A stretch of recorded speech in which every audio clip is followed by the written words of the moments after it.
हाँ जी, good evening to all. आज के इस वीडियो में मैं कोई ग्रामेटिकल रूल डिस्कस नहीं करने जा रहा। कुछ बातें हैं जो स्कूल लेवल पे या कॉलेज लेवल पे होनी चाहिए, होती नहीं हैं। अगर हम उनको आपके पास टाइम हो तो आप सुनिए, इसलिए मैंने वीडियो का नाम टाइम पास रखा है, क्योंकि अब तक तो ये चीज़ें हुई नहीं है। जो सुधार की बात मैं कर रहा हूँ, अगर हो जाए तो बहुत अच्छी बात है, मेरे हिसाब से तो अच्छी बात है। आप पूरा वीडियो देखिए, सुनिए। अगर आपको भी लगता है कि ये बदलाव होने चाहिए तो आप मुझे कमेंट करके बताइए। मैं गलत हूँ तो मेरी गलतियाँ ज़रूर बताइएगा कि आप ठीक नहीं कह रहे हैं, लॉजिकल नहीं है ये चीज़ें।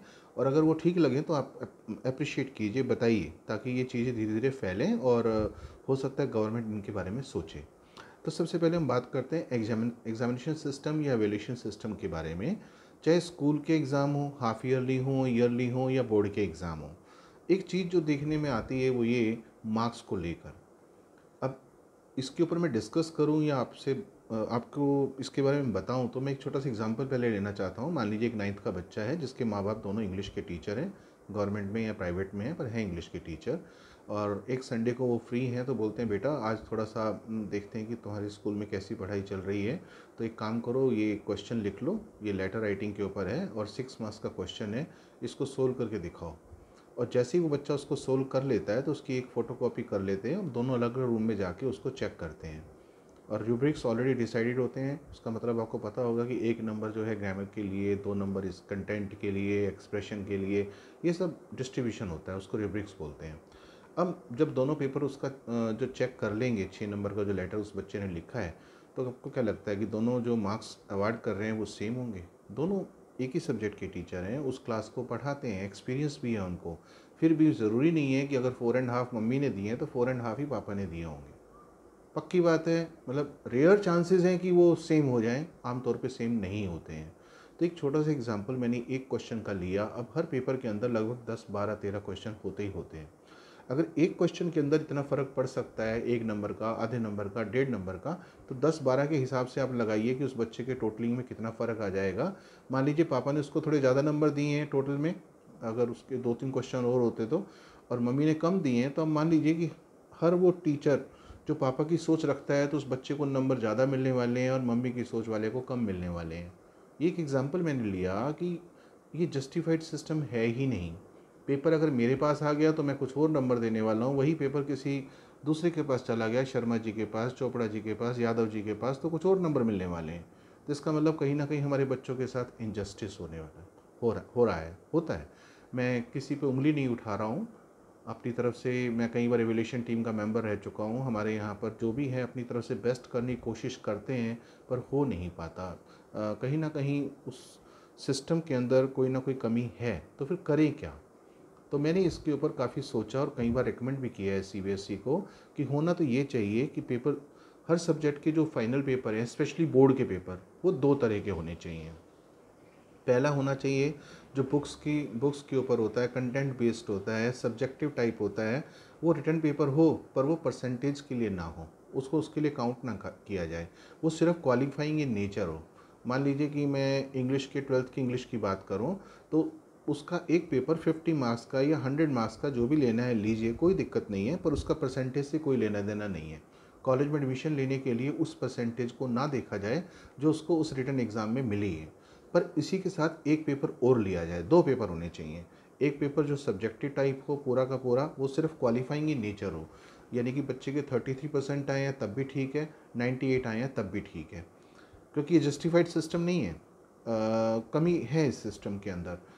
अब उस बच्चे को अगर मान लीजिए 62 नंबर मिले हैं और वही पेपर अगर किसी दूसरे के हाथ में जाता तो हो सकता है उसको 75 मिल जाते, या हो सकता है 50 मिलते। तो ये जस्टिफाइड नहीं है। इस वजह से मैंने कहा कि इसको सिर्फ क्वालिफाइंग इन नेचर रखें।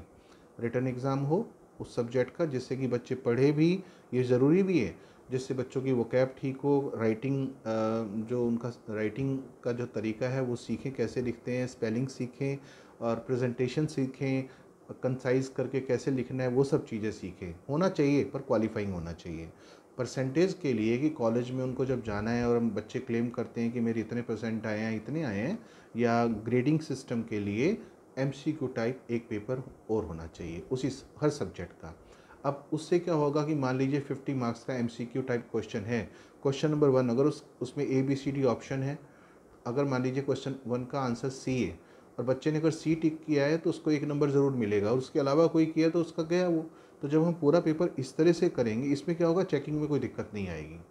चाहे वो यादव जी के पास जाए, धर्मेंद्र भाटिया के पास जाए, शर्मा जी के पास चला जाए, चेकिंग के अंदर जब नंबर उस बच्चे को मिलेंगे एमसीक्यू वाले में, तो सबके जस्टिफाइड होगा, उसमें 1 नंबर का भी फ़र्क नहीं पड़ने वाला। वही पेपर अगर हम रिवैल्यूएशन के लिए किसी और को देते हैं, क्योंकि सब ऑप्शंस को देखकर, आंसर की को देखकर हमने ऑप्शंस को देखना है कि उस बच्चे ने कौन सा अटैम्प्ट किया है, तो नंबर बिल्कुल ठीक मिलेंगे उसके बेस पर। यानी कि एक तरफ तो बच्चे की क्वालिफिकेशन कैसे हो जाएगी, 12th पास किया उसने, एक तो क्वालिफाई किया है कि नहीं किया, सिर्फ पास होना ज़रूरी है, वो उसने कर लिया। परसेंटेज कितनी बनी है, ये पूरा का पूरा जो दूसरा पेपर साथ में हम ले रहे हैं ऑब्जेक्टिव टाइप, उसके बेस पे जो परसेंटेज बनेगी वो होना चाहिए।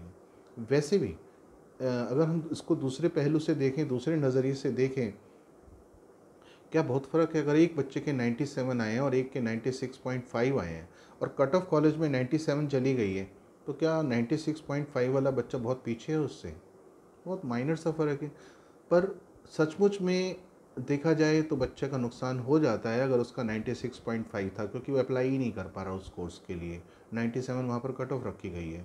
तो ऐसा किसी बच्चे के साथ नाइंसाफ़ी ना हो, इस वजह से हमारे एग्ज़ामिनेशन सिस्टम को चेंज करने की बहुत ज़्यादा ज़रूरत है। तो इस वीडियो के माध्यम से मैं रिक्वेस्ट करना चाहूँगा गवर्नमेंट अथॉरिटी से कि थोड़ा सा इस तरफ सोचें।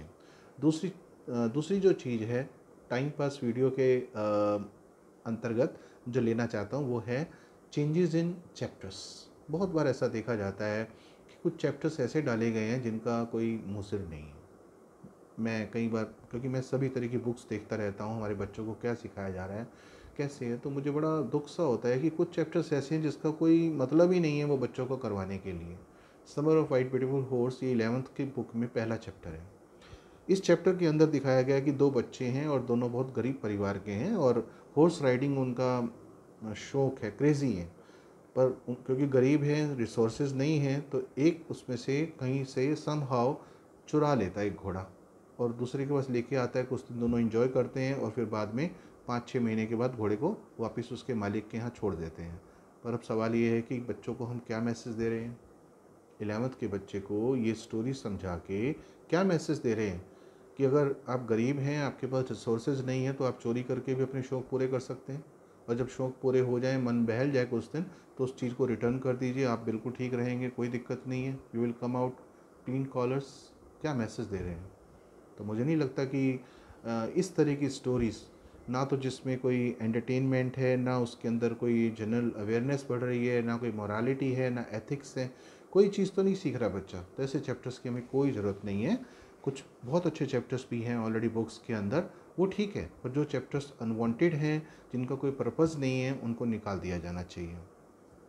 उसके बाद मैं बहुत बार अलग अलग स्कूल के प्रिंसिपल से, मैनेजमेंट से रिक्वेस्ट कर चुका हूँ, जहाँ जहाँ मैं जाता हूँ मैं रिक्वेस्ट करता हूँ उनसे कि please work on patriotic movies. इसका मतलब ये हुआ कि हमारे बच्चे अपने आप, तो बहुत कम ऐसा होता है कि आजकल के जो हमारे टीनेजर्स और यंगस्टर्स हैं वो पैट्रियोटिक मूवीज़ को देखें और थोड़ा सा पैट्रियोटिज्म उनके अंदर आए। अब होता क्या है आमतौर पे, 15 अगस्त और 26 जनवरी सुबह के टाइम पे जब वो थोड़े से गाने लोग छत पे डेक लगा के बजाते हैं, तो थोड़ी देर के लिए वो एक दैट फॉरवर कम्स, वो एक जोश सा आ जाता है कि हाँ, मेरे देश की धरती और तिरंगा ऊंचा रहे। इस तरह के 2-4 गाने पर 2 बजते 3 बजने के बाद वो जोश ठंडा हो जाता है और बच्चे फिर, ना तो उनका खान पान सही है हमारे बच्चों का।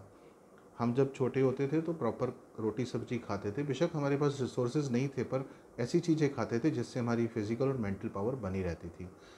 आजकल जो हमारे बच्चे हैं वो गॉड गिफ्टेड हैं कि उनके अंदर दिमाग बहुत तेज़ है, कंस्ट्रक्टिव नेचर के हैं, क्रिएटिव आइडियाज़ हैं, बट अनफॉर्चुनेटली उनका जो लिविंग स्टैंडर्ड है वो सही नहीं है।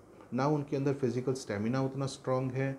और मैं कई बार बोलता भी हूँ ये बात, मैं स्टूडेंट्स के सामने भी बोलता हूँ, टीचर्स के सामने भी कहता हूँ, शायद कुछ को बुरा भी लगता होगा कि मान लीजिए कि भगवान ना करे ऐसा हो कि रातों रात हमारे इंडिया का और चाइना का या पाकिस्तान का वॉर स्टार्ट हो जाता है और हमें कुछ कैजुअल्टीज़ होने की वजह से हमें बहुत ज़्यादा सोल्जर्स की ज़रूरत है। तो क्या आज हमारे जो यंग बच्चे कॉलेजेस में पढ़ रहे हैं वो तैयार हैं देश को संभालने के लिए? क्या उनके हाथ में जब एसएलआर या कोई और वेपन दे के उनको फील्ड में भेजा जाए, इमरजेंसी में उनको 1 महीने की ट्रेनिंग देकर कि गन कैसे चलानी है, तो क्या इतना स्टेमिना है उनकी बॉडी में कि वो उस गन को लेकर, वो ड्रेस को पहनकर, बूट पहनकर 25-30 किलो का वज़न उठा के एक पहाड़ी पे चढ़ना, क्या उनके अंदर इतना स्टेमिना है कि वो ऐसा कर पाएँ? फिर वो क्या वहाँ टिके रहें? मैं इंडियंस के ऊपर कोई उँगली नहीं उठा रहा हूँ। हमारे देश के लोग बहुत हमेशा ही मेहनती, देशभक्त रहे हैं, पर जब हमारा शरीर ही साथ नहीं देगा, क्योंकि खाते क्या हैं हमारे बच्चे आजकल? मोमोज़ खा लिए, पिज़्ज़ा, बर्गर, चाउमीन, नूडल्स, ये सब चीज़ें तो खा रहे हैं। रोटी, सब्ज़ी और दूध जिससे थोड़ी ताकत मिल सकती है, वो चीज़ें नहीं हैं। फ़िज़िकल फ़िटनेस उस तरह से नहीं है उनकी जो होनी चाहिए उनके अंदर। मैं देखता हूँ असेंबली आधे घंटे की होती है, अगर मान लीजिए किसी दिन 25, 30, 35 मिनट की हो भी गई तो कुछ बच्चे गिरने शुरू हो जाते हैं। क्यों ऐसा हो रहा है? ऐसा इसलिए हो रहा है कि उनके अंदर वो फिज़िकल स्टेमिना नहीं है। आधे बच्चे ऐसे होते हैं जो सुबह एक टोस्ट लेके या थोड़े चिप्स वगैरह लेके या चाय पी के आ जाते हैं स्कूल के अंदर। क्यों नहीं उनको प्रॉपरली भूख लगती है? क्यों नहीं वो प्रॉपर 2 रोटी और साथ में सब्जी और 1 गिलास दूध, इतनी डाइट कम से कम लेकर आएँ? उसके पीछे कारण ये है कि उनका सिस्टम पूरा का पूरा, सबका नहीं, सारी उँगलियाँ बराबर नहीं हैं, पर ज़्यादातर बच्चों का यही हाल है। तो थोड़ा-सा इस पे काम करने की ज़रूरत है। तो मैंने बात शुरू की थी पैट्रियोटिक मूवीज़ से। वो पैट्रियोटिक जो फ़र्वर है, वो सिर्फ़ 15 अगस्त और 26 जनवरी के लिए नहीं होना चाहिए। वो पूरे साल, हर मोमेंट, हर दिन होना चाहिए। तो उसके लिए पहले उनको उन चीज़ों से इंट्रोड्यूस तो करवाइए। तो सैटरडे को अगर कोई क्लास ना हो, कोई पढ़ाई-लिखाई नहीं होगी, सिर्फ़ और सिर्फ़ पैट्रियोटिक मूवी देखी जाएगी। मान लीजिए आप 1500 बच्चों को ज़बरदस्ती बैठाकर ही सही वो मूवी सैटरडे को दिखाते हैं, तो 2, 4, 10, 12, 20 कुछ तो उनको समझ में आएगा। कुछ बच्चे तो उसमें इंटरेस्ट लेंगे कि हाँ, हमारी आर्मी, नेवी, एयरफोर्स ऐसे होती है, पैरामिलिट्री फोर्सेस के लोग ऐसे काम करते हैं। अदरवाइज़ उतना वो ध्यान देते नहीं। तो मजबूरी में ही सही उनको ज़बरदस्ती उसका एक टेस्ट करवाया जाए उस पैट्रियोटिज़्म का, जिससे कि थोड़ा बहुत फ़र्क ज़रूर पड़ेगा। उसके बाद मैं आपका ध्यान ले जाना चाहता हूँ जीके की क्लास के ऊपर। मेरे हिसाब से जो जीके है वो एक फॉर्मेलिटी सब्जेक्ट जो है, फॉर्मेलिटी बन चुका है कि छोटी क्लासेस के अंदर हम थोड़ी सी चीज़ों को रट्टा मरवा देते हैं। Who is our prime minister, who is the president of this country, ऐसे कुछ सिलेक्टेड क्वेश्चंस के साथ। पर देखा जाए तो ये जीके का जो टॉपिक है, जीके की जो क्लास है, वो नर्सरी से लेकर 12th तक तो हर क्लास में कंपलसरी होना ही चाहिए। मेरे हिसाब से सिलेबस को थोड़ा सा अगर हम कम कर दें, जो बुक्स आज एग्जिस्ट करती हैं, होता क्या है कि हम सब लोग बुक वॉर्म्स बन गए हैं। पर देखा जाए तो क्या कुछ चैप्टर्स को रट्टा मारना, फिर उसमें से कुछ क्वेश्चंस पेपर में आ जाते हैं, हम लिख देते हैं और 33 से लेके 100% के बीच में आ जाते हैं नंबर, हम पास हो जाते हैं, अगली क्लास में प्रमोट हो जाते हैं। पर क्या यही, इज़ दिस मच सफिशिएंट? बहुत है क्या हमारे लिए? या इसके ऊपर हमें थोड़ा सा सोचने की ज़रूरत है, काम करने की ज़रूरत है। क्या हमारे बच्चों को बहुत सारी चीज़ें पता हैं? आज हमारे बच्चे जो साइंस स्ट्रीम ले रहे हैं, मेडिकल या नॉन मेडिकल जो भी, या कॉमर्स के हैं, वो ह्यूमैनिटीज़ की चीज़ें नहीं पढ़ते हैं। अगर उनसे अचानक पूछा जाए अब बताइए कि जो लोकसभा है वो अपर हाउस है या लोअर हाउस है, चलो उसका आंसर आ गया। ये डिसोल्व होने वाली है या अगला इलेक्शन होगा तो वो क्या सिस्टम होना चाहिए, पॉलिटिकल पार्टीज़ का क्या है, क्या आप भी खड़े हो सकते हैं उसके अंदर, एमपी एमएलए क्या है, ये प्रैक्टिकली उनको नहीं पता। ये छोटी क्लास में तो उनको रटवाया गया था, पेपर हो गए, वो पास कर गए, उसके बाद उनको कोई मतलब नहीं है। वो बोलते हैं सर हम तो साइंस के हैं, हम एसएसटी या पॉलिटिकल साइंस या हिस्ट्री को उस तरह से नहीं पढ़ रहे हैं। क्या ये इतना कहना काफ़ी है? क्या वो एक सिटीजन नहीं है इस देश के? पे क्या उनको ये चीज़ें हर समय नहीं पता होनी चाहिए कि 10th तक हमने एसएसटी पढ़ी, उसके बाद भूल गए क्योंकि हमने दोबारा ह्यूमैनिटीज़ नहीं ली? तो बेसिक चीज़ें हैं, उसी तरह से जो ह्यूमैनिटीज़ लेते हैं उनको भी थोड़ी बेसिक चीज़ें पता होना चाहिए कि प्लाज्मा, आप जैसे सुनने में आ रहा है कि कोरोना अगर किसी को हो जाए, उसके बाद जब वो ठीक हो जाता है तो अपना प्लाज्मा डोनेट करके वो किसी की लाइफ, ये क्या सिस्टम है? इसके लिए किसी स्ट्रीम का होना ज़रूरी नहीं है, इस नॉलेज के लिए हमें पता होना चाहिए।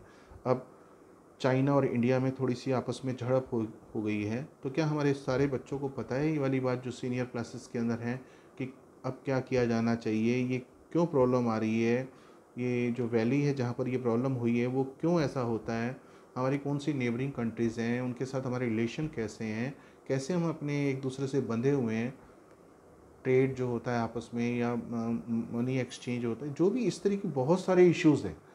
इनके बारे में बच्चों को बताया जाना ज़्यादा ज़रूरी है, ऐसा मेरा मानना है। और ये जूनियर लेवल